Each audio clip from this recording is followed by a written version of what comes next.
Ladies and gentlemen, the East-West Foundation was established in 1993. At the time, its purpose, as it remains today, is to provide care to those underprivileged people in India, underprivileged with respect to their access to healthcare, education, as well as for children, protection of their rights. In more recent times, it has extended to include community development in the form of vocational training provided to women, both poor and unskilled, as well as also providing them microfinance assistance to enable them to pursue small enterprise as a way out of poverty. The foundation was established by an Indian-born migrant, a migrant to Australia in the 70s. His name is Dr. Chandran. He is here in the audience tonight. Like all good organisations, like all good institutions, the purpose and the vision of the East-West Foundation of India has moved on since its early days. It has done so in order to consistently adapt to the growing needs. And as a result of its resetting of vision, it has led to the creation of two leading centres in southern India. The first is a healthcare centre, a centre that provides medical care free of charge to over 1,000 patients a week, as well as also operating a mobile division responsible for providing education to remote part of India in areas such as HIV awareness, as well as also reaching primary school children with the intention specifically of facilitating and improving their approach with regards to their health and their hygiene.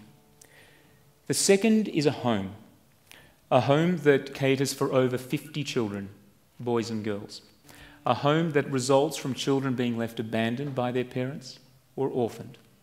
It is a home that assumes complete responsibility for the child, including their food, accommodation, healthcare, as well as their education.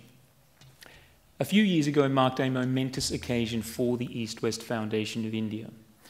From its initial intake of children came two that graduated from school and received a place at university. A third one will soon follow. Why do I make a specific mention about education? The reason for that is that whilst we may all have our own view as how best to eradicate poverty, one place we will all share common ground is the role that education provides as a viable way out of poverty through its ability to provide opportunity, both to the individual concerned and as a result of that, the benefit to accrue to their next generation. It may be one child, it may be one generation, but it is a right step in the right direction. As I think about the East-West Foundation, I think that there is one thing in my mind that differs the foundation from other foundations. That is not to say it makes it better, but differs. The East-West Foundation was established by a small group of Indians living in Australia at the time. Today, its membership, its support base, extends to countries as far as the United States, the United Kingdom, and various other countries around the world.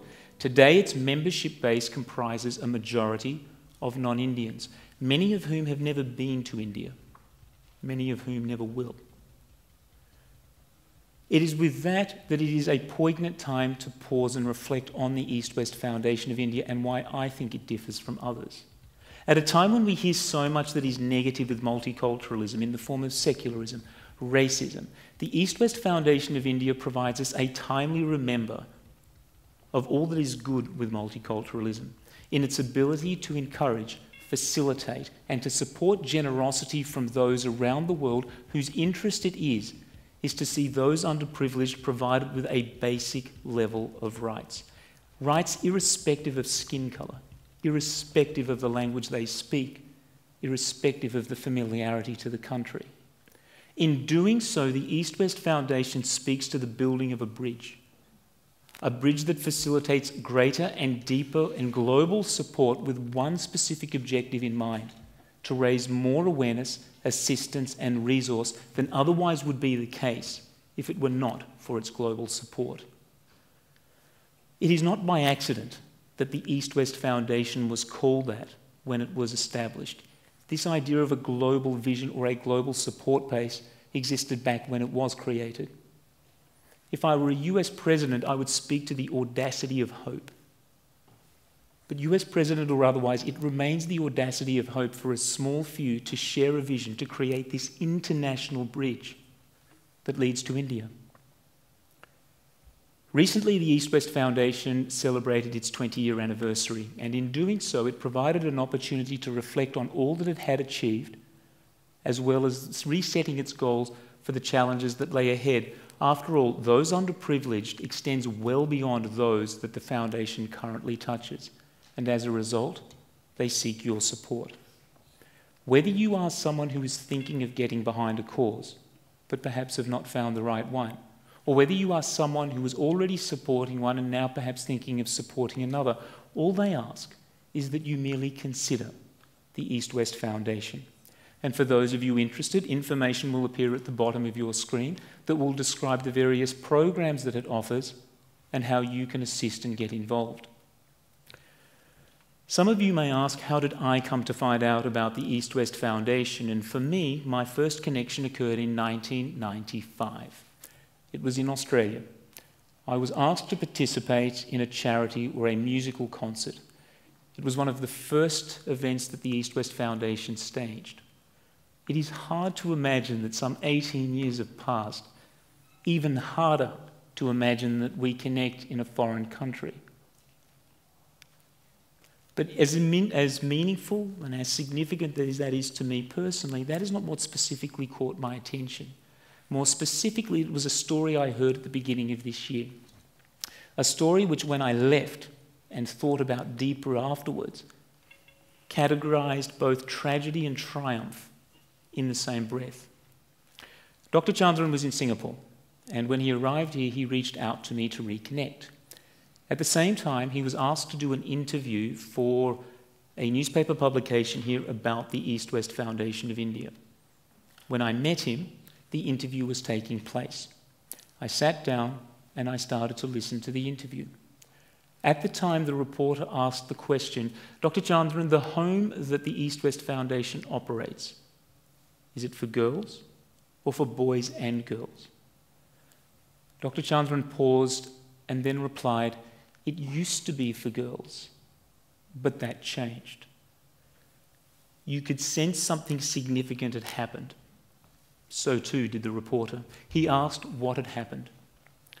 Dr. Chandran then began to tell the story of a woman with 3 children, 2 boys under the age of 10 and a newly born baby girl. He described how only a few months earlier she had lost her husband to a work accident. He was a labourer. Today, or at that point in time rather, she was left without any savings and with very little money in hand as a result of that. And so she took her boys down to the home. It was the only one in the area. She explained her story to the staff and requested if they could take her boys in, saying it was the only means by which she could then provide for herself and her newly born girl.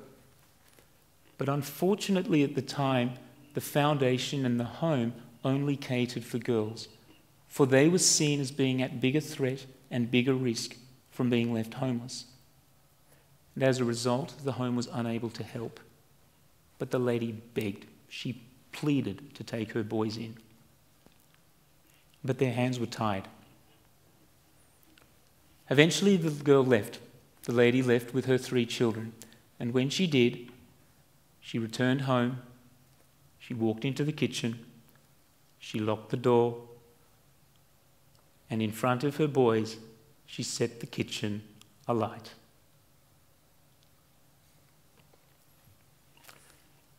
A few days later, a relative came and brought those 2 boys back to the home. There she explained what had happened and asked if the boys could stay. Immediately, the home contacted Dr. Chandran and asked what should they do, explaining the story of the last few days. Shocked, stunned, Dr. Chandran eventually replied, "We are here to help. You must help." Since that time, the home has been a home to both boys and girls. I say this story not to shock or to scare, for my children are here also. Rather, it is to capture the despair that still exists for so many in so many parts of the world. After all, these remain real stories to real people in our real lives. But I said earlier that the story for me, as I thought about it after, characterized both tragedy and triumph in the same breath. The tragedy is clear. But what of the triumph? From all reports, those two boys are doing very well. And as they near the end of their school, there is high optimism and hope about their ability to secure a place at university, and with it, all the opportunity that comes from it. It is a far cry from the optimism and hope that faced those two boys the day they stood in front of their kitchen. It is a far cry from the optimism and hope that faced those two boys as they walked into the home. It does not take away the despair of their mother and the loss of their sister, but what it does do, I feel, is to capture the triumph of the strength of those two boys, and equally, more significantly, the triumph that comes from the hand of help and the hand of hope that foundations like the East-West Foundation of India provides, and through it and because of it, their ability to tangibly and permanently change lives.